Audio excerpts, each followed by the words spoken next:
하나님의 넘치는 은혜와 축복이라는 말씀의 제목으로 함께 은혜 나누려고 합니다. 오늘 보면 말씀을 이렇게 보면은요, 열왕기 보기 전에 우리가 열왕기 하에 그 전체적인 것을 좀 알아야 될 것 같아요. 열왕기 하는 분열 왕국의 중반부부터요, 남왕국의 멸망까지의 그 역사를 기록한 말씀이 바로 열왕기 하에 있습니다.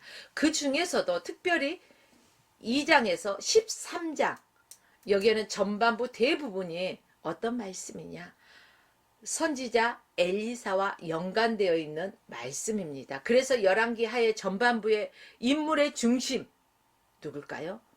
엘리사라고 할 수가 있습니다.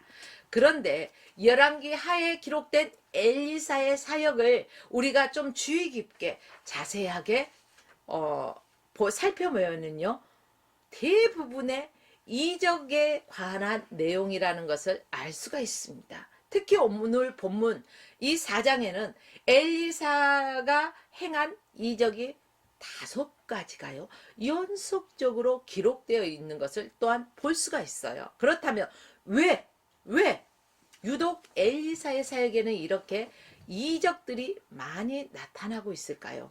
자, 먼저 엘리사가 사역하던 시대를, 그 시기를 자세히 알아봐야 되겠죠. 일반적으로는 북왕국 7대 아합왕, 그 뒤를 이은 8대 아하시아왕, 9대 여호람 왕이 통치하던 이 시기를 뭐라고 하냐? 아합 왕조 시대라 이렇게 부르고 있습니다. 이 시기가 이스라엘 역사상 가장 하나님 보시기에 악한 시기였습니다. 특히 영적으로요, 우상 숭배가 아주 극심했던 시기가 바로 이 시기였어요. 사회는 타락할 대로 타락해 있었습니다. 권력층들은 부패할 대로 부패해서 그 부패가 극에 달했습니다. 한마디로 정의란 찾아보기가 정말로 쉽지 않았어요. 그뿐 아닙니다. 하나님의 종들은 심한 박해를 받았어요. 또 이스라엘 백성들은 그 박해 때문에 어쩔 수 없는 우상 숭배에 끌려갔습니다.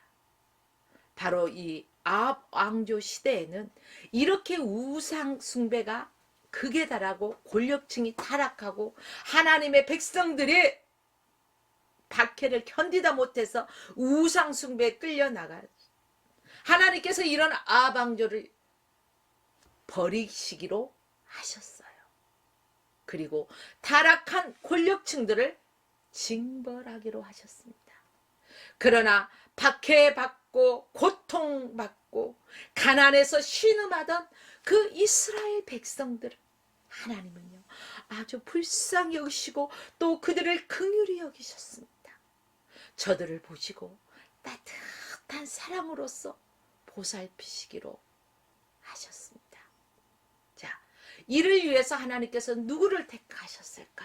각 시대마다요 하나님께서는 택하는 사람이 있습니다. 바로 이 아합 왕조 시대에는 하나님께서 엘리사를 택하셨습니다. 왕이 외면하고 권력층에 착취당했던 바로 이스라엘 백성들을 보살피기 위해서 엘리사를 보내신 거예요. 그런데 보십시오. 엘리사는 돈도 없어요.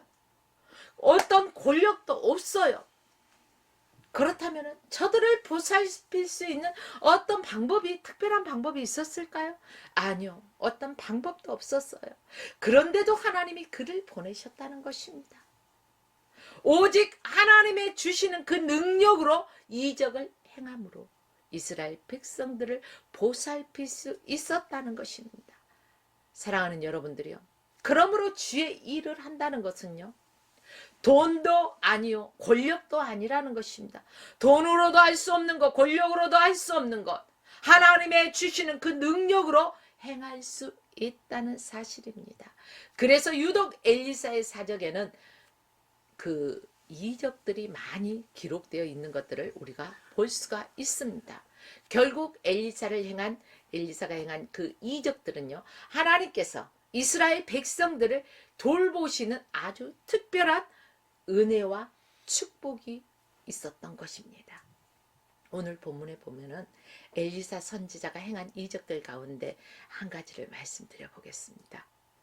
이 이적 안에 하나님께서 백성들을 보살피시는 그 따뜻한 뭐예요? 은혜와 축복이 담겨 있다고 했죠. 이제 하나님의 은혜와 축복이 그러면은 어떤 내용이 있을까? 한 번은요, 그 선지자 생도의 제자 중 한 아내가 엘리사 선지자를 찾아왔어요. 그리고 자신의 그 딱한 사정을, 내 사정이 이렇고 내 남편이 죽었는데 어쩌자고, 내 가정에 빛이 많아서 막 이런 구구절절하게 그 사정을 선지자에게 다 하래요. 생각해 보세요.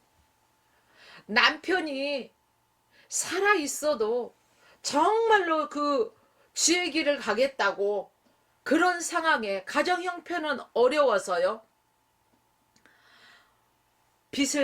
돈을 이렇게 빌리기 시작한 게 빚이 늘어났겠죠.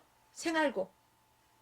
그래서 빚이 이렇게 많이 있는데 그 남편이 살아서 정말로 함께 해줘도 힘든 판에, 아유, 병으로 죽었는지 뭘로 죽었는지 알 수는 없지만 어느 날 갑자기 죽었어요.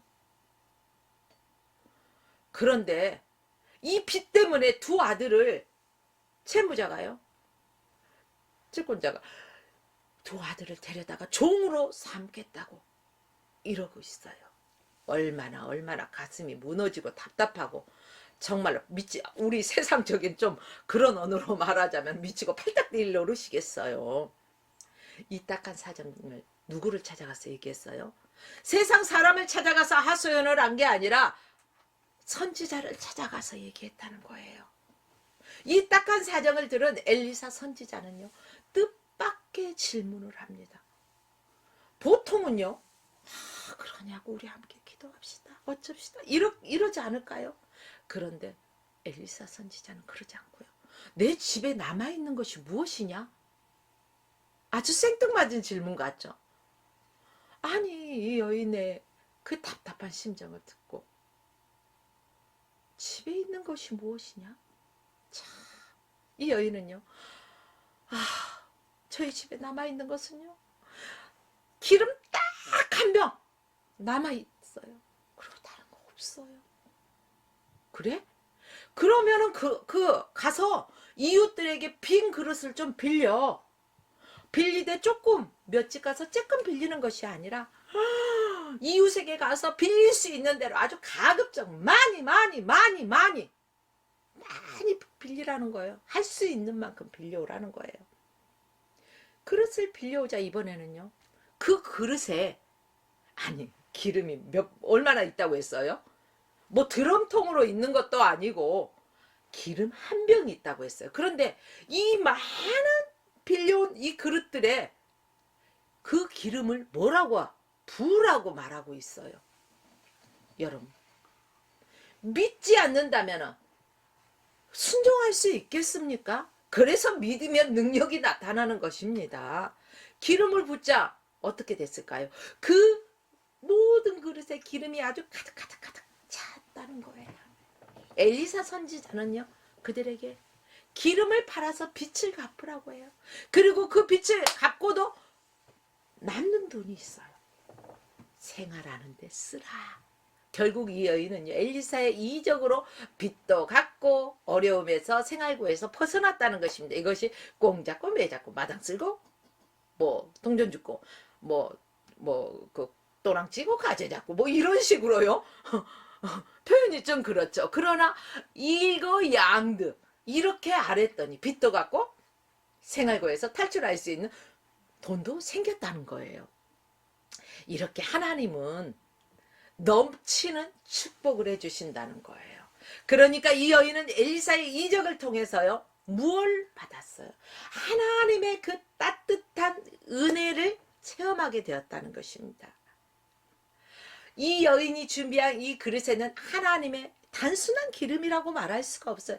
하나님의 은혜가 담겼다고 말을 해야 될 것 같아요. 우리는 이 이야기 속에서 바로 하나님의 은혜와 축복을 발견할 수 있게 되기를 바랍니다.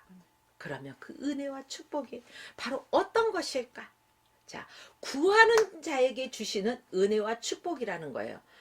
1절 말씀에 이렇게 시작해요. 선지생도의 아내 중 한 명이, 한 여인이 엘리사에게 부르짖는다는 거예요. 부르짖어 가로되. 엘리사를 찾아가서 자기의 속사정을 낱낱하게 호소했다는 거예요. 여러분, 우리들도 세상, 광야 같은 세상을 살아가다 보면 왜 이렇게 답답한 일이 없겠어요? 왜 힘든 일이 없겠어요? 사방이 가로막혀 있다 할지라도 낙심하지 아니하고 주님을 바라보라는 거예요. 위는 열려 있잖아요. 하나님을 바라보라고, 하나님께 부르짖으라고. 세상 사람 쫓아가서 하소연해봤자요, 내 꼬라지만 우스워져요. 하나님 앞에 간구해야 된다는 것입니다. 이 여인이 엘리사 선지자에게 가서 부르짖고 말하잖아요. 이러듯이 우리는 하나님 앞에 주의 종들에게 이러이러한 문제가 있으니 함께 기도해 주십시오, 목사님. 그리고 함께 기도하고 응답받고 그래야 된다는 거예요. 이 말씀은 엘리사 선지자 이적을 통해서 행하게 된 그 동기들을 보여주고 있는 거예요. 바로 이 여인의 아주 간절한 간청이 아니었다면 이 엘리사 선지자가 이 이적을 행했을까요? 너무너무 간절하고 애절했다는 거예요. 여러분들은 하나님 앞에 기도할 때 얼마나 간절하게 기도합니까? 그냥 형식적으로 목사님이 기도하러 가니까, 릴레이 기도라 가니까 와서 그냥 시간 때우고 가는 건 아닌지 우리 자신을 살펴보아야 돼요. 모사의 기도, 매 순간순간 기도할 때 우리는 그 간절한 마음으로 주님 앞에 부르짖어야 된다는 것입니다. 바로 하나님께서 엘리사 선지자의 이적을 통해서 베푸신 그 은혜와 축복이 바로 구하는 자에게 주시는 축복이라는 것입니다. 이 한 생도의 아내 중 한 여인만 찾아와서 호소했잖아요. 이 여인만 그 넘치는 하나님의 은혜와 축복을 받았지 다른 사람이 받았다고 나온 게 아니잖아요. 그러면은 선지생도의 아내라는 누구를 말할까? 바로 사무엘 선지자 시절부터 이스라엘에는요, 선지자를 양성하는 학교가 있었어요. 요즘 말로 말하면은 신학교예요. 그래서 선지생도란 그 신학생들의 그 아내를 뜻하겠죠. 그러니까 뭐냐, 요즘도 보면은요, 신학교를 만학도들이 있잖아요. 젊은이게 그 고등학교 졸업하고 바로 이제 신학을 가는 사람들은 그렇지 않잖아요. 청년들이고. 그러는데 아니, 삶을 살아가다가 나이 뭐 30, 40, 50, 60 다 돼서도 하나님이 콜링 하시면은요, 그 부르심에 우리가 반응하잖아요. 그래서 신학 공부, 만학도로 공부를 하게 되는 케이스들이 있어요. 이렇듯이 늦게 결혼을 했는지 어쨌는지 아무튼 결혼한 상태에서요, 신학교를 다니는 거예요. 그러니까 요즘 말로 말하자면 어느 그 교육 전도사나 뭐 이렇게 말할 수 있겠죠. 학생이니까 교육 전도사 정도. 그러면은 그 아내니까 사모, 교육 전도사의 사모 정도로 표현하면 될 것 같아요. 그런데 이 여인의 딱한 사정. 남편이 빚을 남기고 죽었는데 그 빚 때문에 돈을 갚지 않으면 네 두 아들을 데려다가 내 종으로 삼겠다. 이런 소리를 듣 얼마나 가슴이 무너지냐고요. 남편은 주의 종이 되겠다고 신학교에 가서 공부하고 그럼으로 인해서 생활고를 견디지 못하고 빚까지 지게 됐는데 무슨 이유인지 모르겠지만 이렇게 갑자기 학생이 죽었어요. 이 여인의 남편을 잃어서 너무너무 슬퍼요. 그 슬픔을 주체할 수가 없어요. 가부가 되어서 이 한 세상 살아가는 것도 막막하고 힘든데 저희 언니가 그러더라고요. 야야, 너희들은 서방들이 있어서 가부의 심정 모르지. 안 당해보면 모른다. 언니가 혼자 사니까 그 심정 너희들은 몰라. 그러니까 자주 전화해. 언니가 그러더라고요. 그런데 이 생도, 그 선지생도의 아내 또한 이 가부가 됐어요. 얼마나 정말로 막막하겠어요. 과부가 된 것도 정말로 막막하고, 그런데 두 아들 종으로 내주어야 되는 상황. 그래서 엘리사 선지자를 찾아와서 호소하게 됐던 거죠. 사실 아방조 시대가 다스리던 북왕국, 그러니까 이스라엘에는요, 우상 숭배가 창궐했던 시대예요. 반대로는 하나님의 종들이 아주 극심하게 박해를 받았던 시기였어요. 이런 상황 속에서 선지자가 되겠다고. 그렇다면 이 시대에는 어떨까요?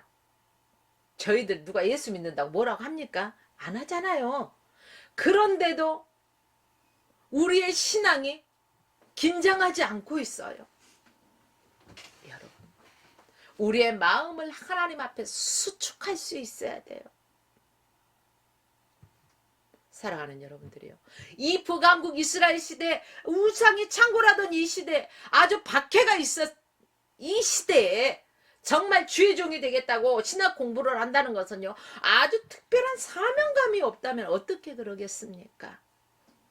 이러한 그 딱한 사정을 선지자가 듣고 그 많은 여인 가운데 이 여인만, 그래서 특별한 은총을 받았습니다. 하나님께 구하는 자에게 하나님께서는 베푸시는 은혜가 있다는 것입니다. 더 분명하게 말씀을 보면은 오늘도 은혜 베푸시기를 하나님께서는 구하는 자들에게 은혜를 주시기 위해서 기다리고 계셔요. 그러니까 이 예배 시간에도, 기도하는 시간에도 여러분, 하나님 앞에 구할 때 중언부언 구하지 마십시오. 단 한마디를 하더라도 아주 간절하게 이 심령 깊은 데서 흘러나오는 그러한 기도를 하라는 거예요. 우리 주변에는요, 이 여인처럼 간구하는 사람들도 있습니다. 새벽마다 주님 앞에 나와서 눈물 콧물 쏟아가면서 하나님 앞에 이 심정을 토로하는 이러한 사람이 있어요. 수요일이면 수요 저녁 예배, 금요일이면 금요 기도회, 뭐 시간을 정해놓고 하나님 앞에 기도하고 응답받은 사람들이 숱하게 많다는 것입니다. 또 앞으로도 하나님 앞에 응답받게 되는 사람들도 많이 있습니다. 요한복음 16장 24절 말씀 보십시오. 예수께서 이렇게 말씀하십니다. 지금까지는, 언제까지요? 지금까지는 내 이름으로 아무것도 구하지 아니하였으나 너희들이 지금까지는 구하지 않고 기도하지 않았다 할지라도 이제는 구하라는 거예요. 구하면 어떻게 한다고요? 받는다는 거예요. 하나님께서는 주신다는 거예요. 여러분, 내가 간절히 바라던 것을 받으면 여러분의 마음이 어떻습니까? 닐리리 하면서 춤추잖아요. 왜? 기뻐서. 제가요, 한국은 처음이지 이 방송을 며칠 전에 본 적이 있어요. 이 방송을 보다 보니까요, 어느 나라였죠? 열대지방이었는데 갑자기 이렇게 생각이 안 나네요. 거기에서 온 사람들이요, 그들은 음식을 먹어도 무엇을 봐도 이 마음이 기쁘잖아요. 흡족하잖아요. 그러면은 막 먹으면서도 하면서 길거리에 가다가도 오 하면서 그 온몸으로 표현을 하는 것을 봤어요. 그러면서요, 저는 그 온몸으로 표현하는 걸 보면서, 우리 믿는 자들도 하나님을 찬양할 때 입술로만, 인간의 기교로만 하는 것이 아니라 온몸으로 마음과 뜻과 정성과 생명을 다해서 주님을 찬양해야 되지 않겠는가? 기도로도, 또 우리가 감사의 표현도 온 마음을 다해서 해야 되지 않겠나? 왜 하나님 앞에 감사할 때요, 왜 인색하게 하는지 모르겠어요. 그들을 보니까 표현이 얼마나 자유로운지 몰라요. 오늘부터 하나님 앞에 하나님께서 주신 그 은혜와 그 축복으로 인해서 우리의 기쁨이 감출 수 없어서 충만해서 표현하며 살아가시길 주의 이름으로 부탁드립니다. 여러분, 지금까지는 구하지 않았어도 지금 이 순간부터는 하나님 앞에 간청하십시오. 구하십시오. 그러면은 받게 된다는 거예요. 하나님은요, 약속하면은요, 반드시 이루시는 분이에요. 하나님은 시건치 않으시는 분이라는 거죠. 나도 기도하니까 응답이 이루어지는구나. 아, 기쁨을 맛보는구나, 이제는. 이러한 기대감을 가지고 있어야 돼요. 이러한 소망을 가지고 있어야 돼요. 우리의 그 가운데 엘사 선지자 앞에 나오던 그 많은 선지생도의 아내들 가운데서 딱 유독히 한 사람만 기도의 자리에 나왔지 않습니까? 여러분, 이걸 보면서 뭘 생각하십니까? 나는 아직 한 번도 기도다운 기도를 해보지 못했는데, 나는 하나님 앞에 지은 죄가 많아서 어떻게 하나님 앞에 미안해서 간구한다냐, 이런 사람도 있더라고요. 그 하나님 앞에 간구하는 거 미안한 거 아니에요. 자녀가 부모에게 어머니 아버지 저 이러이러합니다, 도와주세요, 기도해 주세요, 이런 게 뭐가 미안해요? 그 자녀들이 부모한테 할 수 있는 권리예요. 옆집 사람이나 뭐 나를 모르는 사람이 우리 집에 아무나 들어올 수는 없지만 우리 집에 들어올 수 있는 사람은 허락하지 않아도 들어올 수 있는 사람 누굴까요? 내 자녀들이에요. 멀리 살다 할지라도 내 자녀, 우리가 하나님의 전에 나와서 하나님 앞에 부르짖을 수 있는 것은 하나님의 자녀된 특권이라는 거예요. 아유, 나는 오랫동안 기도 안 했더니 말이야. 기도 다 까먹었어. 기도 못해. 이러시는 분도 있죠. 아유, 나 같은 사람 기도 들을까? 여러분, 왜 그렇게 생각하십니까? 이런저런 생각하고 기도하지 못했던 분들, 주님께서 이제 그들에게 말씀하십니다. 그래, 네가 지금까지는 기도하지 못했지. 그래, 네가 네 스스로 지은 죄가 많다고. 그래, 그러면 나한테 와서 그 주홍 같은 붉은 죄 예수 그리스도의 보혈의 피로 정결하게 씻어달라고 회개하면서 기도해. 세상에 그 어떤 것으로 네 죄를 씻을 수는 없지만 바로 예수 그리스도의 십자가의 보혈의 피로써 네가 회개할 때, 그걸 믿고 하나님의 구원의 능력을 믿고 회개하며 기도할 때 네 모든 죄를 맑게 씻어주는 거야. 뭐같이? 흰눈보다 더 이게 씻어준다는 거예요. 눈이 얼마나 하얘요.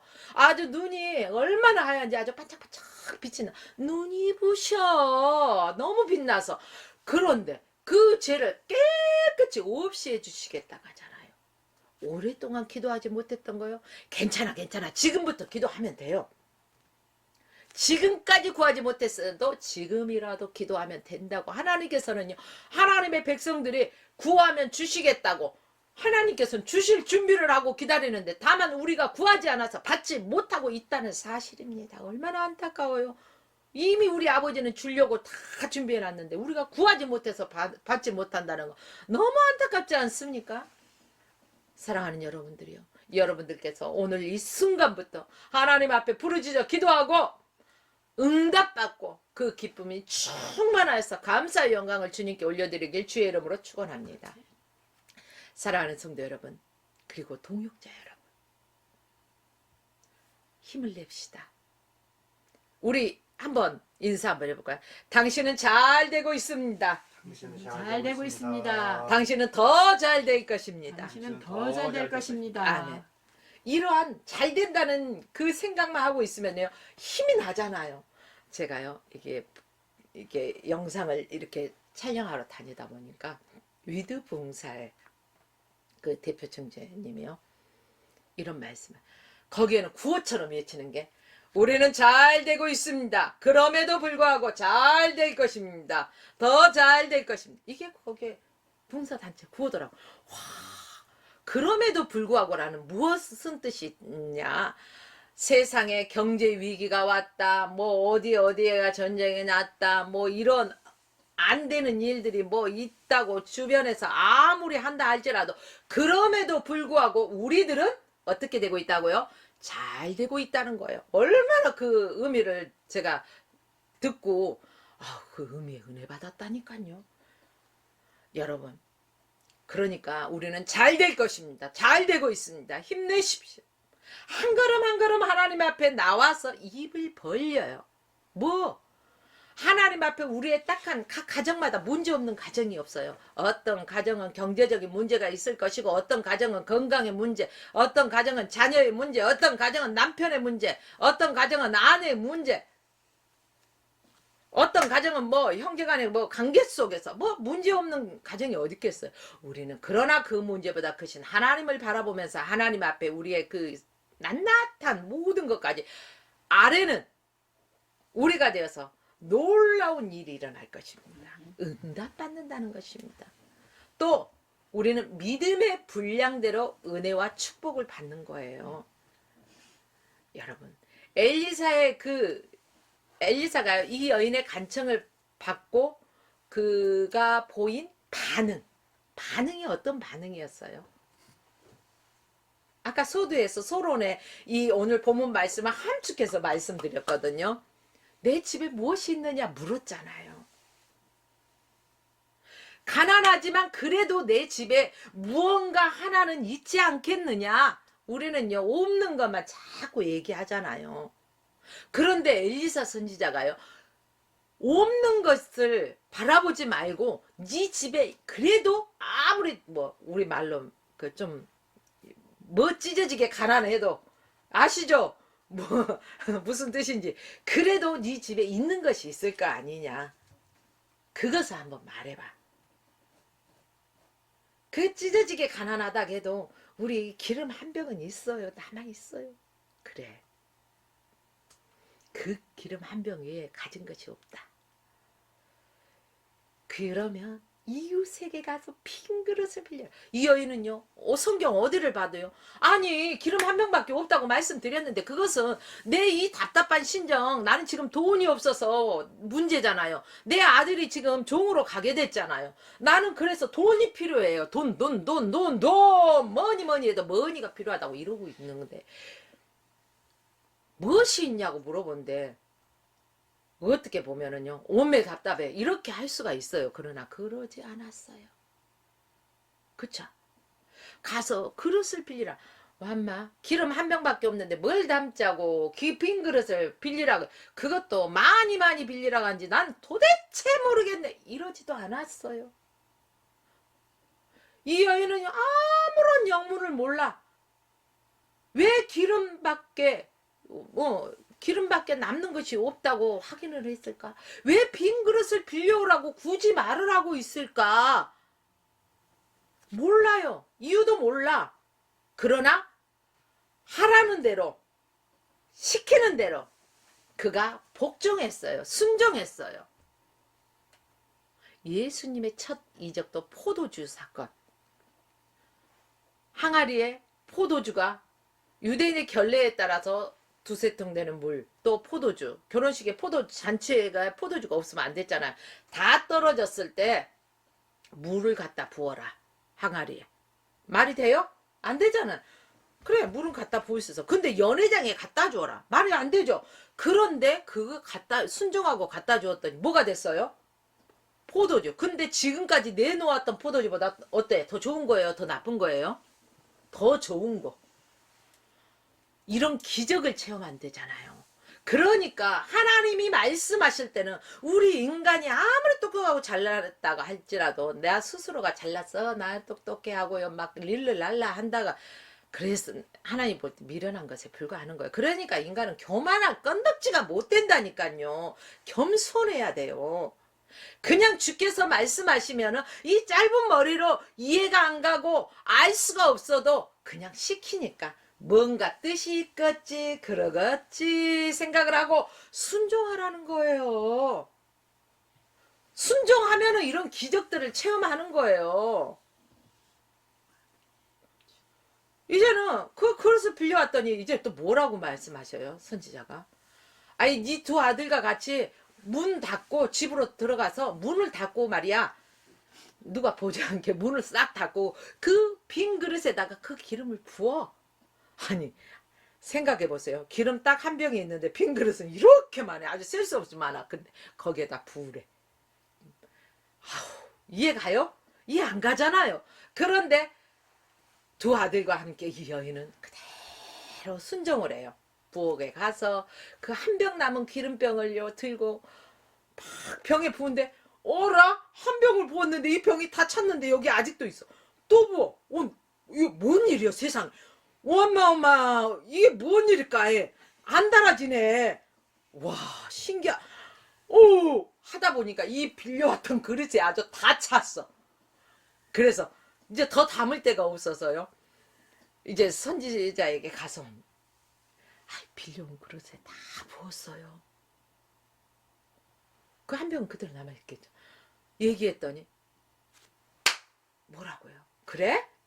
그러면 이제는 그것을 갖다가 어떻게 하라겠어요? 팔아. 가서 팔어. 그리고 남은 그 팔고 빚을 갚어. 그리고 그 남은 돈으로 너와 내 아들이 이제는 먹고 살아. 누리라는 거예요. 누려. 이런. 야, 요 기도의 응답의 비밀을 안다면은 기도 않고 베길 사람이 어디 있을까요? 그 응답의 비밀을 모르기 때문에 기도 안 하고 그냥 아주 아이고 하고 이것만 치고 있는 거 아닙니까? 여러분 기도합시다. 여러분 믿음의 분량만큼 하나님께서 축복하시는 거예요. 만약에 이 여인이요 종재기 하나 빌려왔다고 해봐. 아이고 참나. 그러면은 그 종재기 하나에서 끝났을 거예요. 그러면 빚 갚기는커녕 달라진 게 없어요. 그러나 할 수 있는 대로 다 빌렸더니 믿고 시키는 대로 했더니 그만큼의 축복을 받잖아요. 그래서 우리는 믿음을 가지되 큰 믿음을 가지라는 거 아닙니까? 큰 그릇을 준비한 사람이 되어야 되는 거예요. 작은 믿음으로 작은 그릇을 준비한 사람은요. 그 종재기만큼 작은 것만큼 뚝. 저희 언니가 옛날에요. 자꾸 언니 얘기를 해서 이상하네요. 그런데 힘든 과정이 사람이 살다 보면은 그 1년에 그 사계절이 있듯이 겨울이라는 이러한 계절도 있겠지요. 그때 기도를 하면은 하나님께서 딱 먹을 만큼만 주시더래. 근데 꿈에 보니까요. 그 정말 병뚜껑 같은 건가요? 소주잔 조그만 거라고 해야 되나요? 병뚜껑 같은 거라고 해야 되나요? 뭐 요런 것만 이렇게 여기에만 넘치게 이렇게 주더라는 거예요. 그러니 자기 믿음이 초창기에 얼마나 없었다는 것을 나중에 얘기하더라고요. 요 조그만 데다 받아봤자 얼마나 되겠냐는 거예요. 그러나 지금은 큰 믿음의 소유자가 돼서 얼마나 은혜와 축복 가운데서 살아가는지 몰라요. 하나님의 넘치는 은혜를 받아서. 그래서 우리는 믿음이 없어서 준비하지 않는 은혜 받지 못하는 자가 되지 말고 큰 믿음의 소유자가 돼서 우리가 구한 거 이상으로 하나님께서 넘치도록 주실 수 있도록 여러분 큰 믿음의 소유자가 되십시오. 마태복음 8장 5절 이하의 쭉 말씀을 보면은요. 예수님께서 크게 기뻐하시면서 이적을 베푸는 사건이 나오죠. 한 백부장이요. 예수님께 찾아와요. 왜요? 중풍병으로 하인이 고생하고 있어요. 그래서 그 중풍병을 고쳐달라고. 이 백부장은 로마의 백부장이에요. 이방인이에요. 아유 이 백부장 정도 되면 끝발 있어요. 그래서요 그 하인 하나 중풍병으로 고생하거나 말거나 뭐 죽거나 말거나 별 상관이 없을 정도의 이런 그 부유층이란 말이에요. 권력층이란 말. 그럼에도 불구하고 예수의 소문이 듣고 이 이방인인데도 불구하고 내 하인이 말입니다. 중풍병으로 고생하고 있어요. 와서 고쳐주세요. 고쳐주세요. 이게 간청하잖아요. 야 얼마나 믿음이 좋아요. 내 하인을 위해서 얼마나 사랑이 있어요. 그쵸? 긍휼히 여기는 마음이 있다는 거죠. 예수님께서 이 백부장의 간구를 듣고 깜짝 놀래요.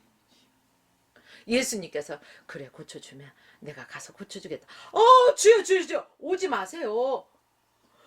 나도 남의 수하에 있는 사람인데요. 저더러 가라 하면 가고 오라 하면 오도이다. 그러니까 주님께서 말씀만 하시면은 내 하인이 낫겠습니다. 오 요거 놀랍지 않습니까? 직접 가서 고쳐주겠다 해도 믿을 둥 말둥하는 사람들이 허다한데 말씀만 하라는 거예요. 그러면은 천리말리 떨어져 있는데 아니 만져보지도 않고 손도 안 대보고 보지도 않았는데 낫겠다는 걸 믿는다는 거예요. 이게 바로 시간과 공간을 초월해서 하나님의 역사하심이 있다는 거예요. 그러기 때문에요. 우리가 자주 만나지 못하고요. 누가 거만다 할지라도 우리는요. 중보기도가 이렇게 큰 힘이 된다는 것입니다. 이러한 고백을 백부장의 고백을 듣고 예수님께서 뭐라고 말씀하셔요? 이스라엘 중에서 이만한 믿음을 만나봤다 못 만나봤다? 만나보지 못했다는 거예요. 그러면서 그 백부장을 향해서 내 믿음대로 될지어다 할렐루야 이런 거예요. 내 믿음대로 될지어다. 그 순간 예수님께서 선포하는 순간 그 환자가 나았을까요? 안 나았을까요? 나았어요. 안 나았으면 성경에 왜 기록됐겠어요? 나았어요. 자, 주님께서는요. 우리의 기도에 응답하실 때도 내 믿음대로 될지어다. 그래서 치유사역을 하다 보면은 그들의 믿음을 극대화를 믿음이 없는 자도 누구 손에 이끌려서 오잖아요. 이때는 그들의 믿음을 심어줘야 돼. 믿음을 안에 조그만 종재기 같은 믿음이 있어도 끌어올려서 극대화를 시킨 다음에 치유사역을 하잖아요. 여러분 예수님께서도 말씀만 하면은 모든 죽은 자도 일어나고 뭐 눈먼 자도 보게 하고 기머거리 듣게 하고 절뚝발이가 발목에 힘을 얻고 막 일어나고 막 이러는 그 놀라운 기적이 일어남에도 불구하고 왜 예수님께서 진흙을 어떨 때는 패패 침을 뱉어갖고 진흙을 이겨갖고 여기다가 휙 바르고 때에 따라 가서 씻어라 하고 뭐 귀에다가 이렇게 손가락을 넣어가지고도 하고 왜 이랬을까요?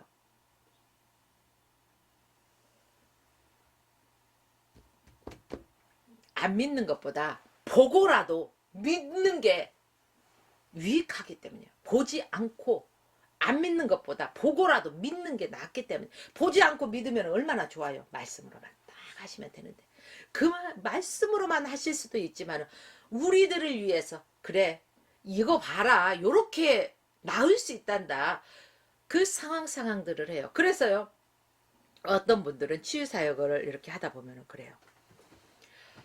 아니 말씀만 하면 되는데 주님은 말씀으로 천지를 창조하셨고 말씀으로 다 하셨는데 왜 꼭 그렇게 해야 됩니까? 요거 성경 말씀을 많이 읽은 사람이에요? 안 읽은 사람이에요? 안 읽었잖아요. 예수님들도 이런 사람들을 위해서 이렇게 어떠한 제스처를 취하셨잖아요. 여러분 믿음의 분량에 따라서 응답의 크기가 달라집니다. 사이즈가 달라져요. 이렇게 어떻게 보면요. 그 믿음의 수원지로부터 물을 받아오는 파이프가 있어요. 그래서 이 믿음의 직경이 만약에 1m가 넘는 큰 파이프라면 어떨까요?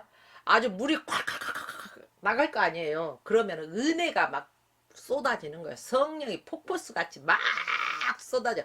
불 받아라 성령 받아라 막 쏟아지는 거예요. 그런데 간이 아주 조그만 간이고 뭐 기름때 우리 혈관도 뭐 이렇게 막히면은 이렇게 혈액이 잘 통하지가 않잖아요. 이러듯이 파이프가 쬐끔하고 뭐가 그 이물질까지 끼어봐요. 그럼 안타깝지만은 그 은혜라는 게 가기가 쉬워요, 어려워요? 마찬가지예요. 사랑하는 여러분들이요. 동역자 여러분. 그래서 우리 믿음의 분량이 중요합니다. 큰 은혜를 사모하십시오. 큰 응답을 바라보고 놀라운 기적을 체험하고자 한다면 큰 믿음을 소유하십시오. 믿음의 분량만큼 그 응답이 은혜가 따라온다는 것입니다. 또한 하나님은 넘치는 은혜와 또 축복을 우리에게 해주십니다. 이 여인이 응답을 받았잖아요. 선지자를 찾아서 구한 것이 뭐예요? 빚 때문에 힘들어요. 이 빚 때문에 내 자식들이 종으로 팔려가게 생겼어요. 빚 갚아야 돼요. 이런 하소연이잖아요. 그런데 그 그릇에 받은 기름으로 빚도 갚고 고생하지 않고 자녀들을 종으로 넘겨주지 않아도 되는 이러한 축복을 받았잖아요. 나는 이 물질 하나 때문에 왔는데 하나님께서는 이 물질만 해결해 주신 것이 아니라 그 이상의 것을 내가 구하지 아니한 것까지 성령께서 아시고 다 이루어 주셨다는 거예요. 그러므로 여러분들이요, 하나님께서는 우리에게 필요한 것이 무엇인지 정확하게 알고 계십니다. 그런데 우리는 기도가 순서가 바뀌어 있어요. 먼저 그 나라와 의를 위하여 기도하라. 그러면 이 모든 것을 이루시리라. 하나님께서는 우리의 세밀한 것까지 알고 계시기 때문에 하나님의 나라와 의를 위해서, 하나님의 영광을 위해서 구할 때 우리의 필요한 모든 것들을 하나님께서 응답해 주십니다. 또 열왕기 그 상 3장에 보면 솔로몬의 기도와 하나님의 응답에 관한 내용이 있습니다. 솔로몬이요 1000번제를 하나님 앞에 드렸어요. 그런데 하나님께서요 그의 꿈에 나타나셨어요. 내가 내게 무엇 해줄꼬? 여러분, 주님의 이 음성 듣기를 원하십니까? 저 이 음성 들어봤어요. 제가 목사 안수를 받고 성전 이제 리모델링을 다 하고 성전 건축을 하고 정말로 이제 그 다 한 다음에 마지막에 그 대청소를 하잖아요. 이제 언니들이 와서 청소를 대충은 도와줬지만은 그 세밀한 청소까지는 제가 해야 되기 때문에요. 첫 예배 드리기 전에 아주 청소를 빡세게 했더니 그 너무너무 힘들어가지고 유아실 방에 잠깐 누우면서 아이고 힘들어 하는데요. 딱 누워서 그 잠이 든 게 아니에요. 막 눈을 감는데 내가 내게 무엇 해주기를 원하느냐 이 음성이 들려왔어요. 근데 저 같은 경우에 제가 너무 힘들어가지고 그때 이렇게 누우면서 아이고 안 아팠으면 좋겠다 이 생각하면서 그 잠깐 눕는데 제 입에서요 바닥 일어나면서요 하나님 이제 하나님의 말씀의 능력을 주시옵소서. 그래서 이제 문 영혼들에게 하나님의 말씀을 선포하고 전파할 수 있도록 많은 영혼들을 하나님께서 맡겨주신 양떼들을 위해서 하나님의 온전한 진리의 말씀만 선포할 수 있도록 하나님 말씀의 능력과 말씀의 지혜를 허락해 주시옵소서. 이 기도를 하면서 바짝 일어나고 앉아가지고 하나님 감사합니다. 내 육체적인 것에 구하지 아니하고 영적인 것을 구하게 하신 건 너무너무 감사합니다 하면서 제가요 정말 그 기도하던 거 성전 정말 건축하고 첫 예배 드리기 전 바로 그때 이걸 잊을 수가 없습니다. 바로 솔로몬이 1000번제를 드렸을 때 내가 내게 무엇 해주기를 원하느냐. 여러분 그렇습니다. 솔로몬은 하나님의 말씀에 의해서요 지혜를 구했어요. 부도 명예도 구하지 않았습니다. 하나님의 백성들을 어떻게 나는 어린아이와 같은데 하나님 지혜롭고 총명한 마음을 주시옵소서. 이렇게 구했잖아요. 하나님께서 솔로몬에게 지혜를 주신 거 물론 구한 지혜를 주셨어요. 그러나 그 넘치도록 하나님께서 응답해 주셨다는 것입니다. 그래서 솔로몬이요 전에도 후에도 없는 부와 명예를 다 누려봤어요. 넘치는 은혜를 받았다는 것입니다. 여러분 저와 여러분들도 이렇게 넘치는 은혜를 받고 사시기를 주의 이름으로 축원합니다. 구약에서뿐이 아니라 신약에서도요. 예수님이 응답하신 그 성경 말씀이 얼마나 많이 있습니까? 신약과 구약에 통틀어서 보면은 정말로 기적의 역사 일어납니다. 마태복음 9장에 보면은 중풍병자를요. 그 침상째로 친구들이 이렇게 메고 오잖아요. 근데 사람이 옹신할 수 없어. 정말 너무너무 많아서 들어갈 수가 없어. 그래서 남의 지붕을 막 사다리 놓고 올라가고 뜯어가지고 이 침상 올리기 얼마나 힘들었을까요? 내가 아픈 것도 아니고 내 가족이 아픈 것도 아닌데 내 동무가 아픈데 함께 연합해서 이게 합력하여 선을 이룬다는 것입니다. 여러분 이 믿음의 형제들이요. 중보 기도하는 것도 합력하여 선을 이루는 거예요. 뭐든지 합력하여 선을 이루어야 된다는 거. 하나님의 일. 함께 이 침상째로 들고 나와서 중풍병자를 고쳐달라고 간청하잖아요. 예수님께서 먼저 응답해 주셨습니다. 소자야 안심하라. 내 죄사함을 받아 내 병을 고쳐주기를 구했어요. 그런데요, 뭐까지 주셨어요? 죄사함의 은총까지 주셨어요. 여러분, 육체만 고치는 것이 아니라 영적인 질병까지 고쳐주셨다는 것입니다. 바울은 에베소서 3장 20절 말씀을 넘치도록 응답하시는 주님을 이렇게 불렀어요. 우리 가운데 역사하시는 능력대로 우리의 온갖 구하는 것이나 생각하는 것이나 넘치도록 능히 이루실 이에게. 그래요. 주님은 한마디로 넘치도록 주시는 분이십니다. 흔들어 차고 넘치도록. 우리도 그러잖아요. 옛날에, 지금은요 쌀을 푸대에다 넣고 팔잖아요. 옛날 그 어머니 사시는 그런 어릴 적 시절에 보면은요, 쌀집에 쌀을 사러 가면 짐발이라고요, 자전거 큰 거 있어요. 그걸 타고 가면은 이렇게 그 쌀을, 이제 저희 작은아버지가 쌀 가게를 하셨어요. 저희는 이제 그 풍족하다 보니까, 어렸을 때 풍성하게 자라다 보니까 그런 적은 없는데, 그 작은아버지 집에 놀러 가서 보면은 짐발이 그 자전거를 타고 와가지고 쌀을 한 대박씩 사가는 사람들이 있어요. 보면은. 그러면은 작은아버지가 이제 그때그때 감정이, 자기 인간이니까 마음에 따라서 어떤 사람은 그냥 한 대박 대어서 주고, 어떤 사람은 그냥 이렇게 치면은 들어가요, 안 들어가요? 들어가면 또 얹고 또 얹고 흔들어 차고 넘치도록 아주 쏙쏙 들어갈 때 없을 때까지 이렇게 주시는 분도 있고 그러더라고요. 그런데 보면 우리 하나님이 바로요, 우리가 하나를 구했는데 흔들어 차고 넘치도록 후에 안겨주시는 분이 우리 하나님 아버지라는 거예요. 얼마나 좋아요. 얼마나 멋쟁이 하나님이에요. 그분이 누구예요? 내 아버지. 옆집 사람이 아니에요. 내 아버지, 내 아바아버지예요. 그 아바아버지께 꾸짖지도 아니하시는 아바아버지께 구하십시오. 그분은 분명하게 응답하십니다. 왜? 하나님의 시건치 않으신 분이시기 때문에, 분명히 약속하셨기 때문에, 하나님이 약속하신 것은 지키시는 분이시거든요. 이제 말씀을 정리합니다.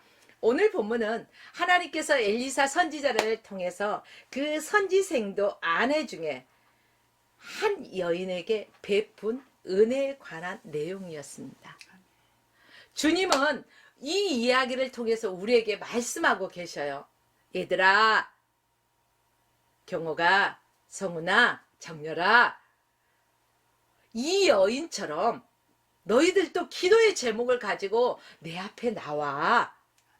그리고 나에게 구해. 이게 될까? 내가 이거 구해도 될까? 안 될까? 이런 의심 가지고 오지 말고 아주 큰 믿음을 가지고 한번 나와서 구해봐. 그러면 말이야, 내가 넘치도록 은혜를 줄게. 이렇게 약속하시고, 우리 주님은 오늘이나 내일이나 한결같이 우리를 기다려주고 계셔요. 그러므로 오늘 이 예배를 들으시며 이 말씀을 듣는 사랑하는 성도 여러분, 또 동역자 여러분, 우리가 큰 믿음의 소유자가 돼서 하나님의 넘치는 은혜와 축복이 저와 여러분 가운데, 우리의 자녀들 삶 가운데 넘치는 축복이 충만하기를 주 예수 그리스도 이름으로 축원하며 오늘 말씀을 마칩니다.